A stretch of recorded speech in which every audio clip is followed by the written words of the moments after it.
As we remember the life of Representative John Lewis here locally, ABC4's Nicole Newman joining us live in studio with more on his impact. Nicole? Well, Nick, Representative John Lewis has a solid, proven place in American history fighting for black equality. To truly understand what his life means, I talked to local civil rights icon, Reverend France Davis.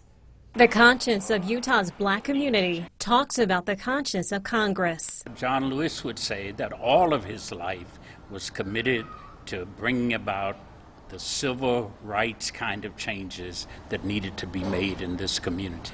For nearly 60 of his 80 years on Earth, Representative John Lewis, an Alabama native who would go on to serve for the 5th Congressional District in Georgia, has led the charge fighting for black rights and equality. As one of the original Freedom Riders, Lewis was the youngest and last survivor of the Big Six civil rights activists who organized the 1963 March on Washington. I met John during 1965, the march from Selma to Montgomery. He was a leader then and continued to be a leader until the day that he died. It was in 2013 when Lewis delivered this passionate speech during the march's 50th anniversary. All of us, it doesn't matter whether we're black or white, Latino, Asian American, or Native American.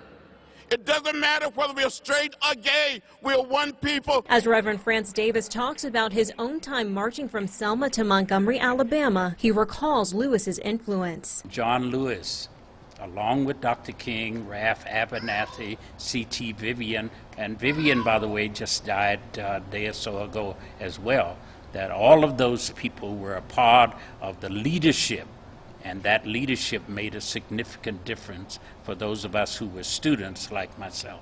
It was Selma's Edmund Pettus Bridge where Lewis was beaten bloody, his skull fractured, as he led 600 protesters across it in 1965. As Davis witnesses the protests happening now, he shares what he believes Lewis would tell those continuing this fight.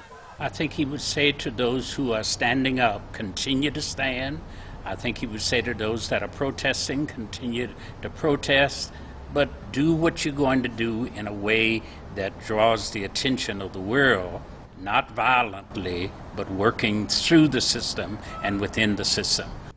Now, Davis adds that he believes Lewis would say, "We've come a long way, but a lot still has to be done."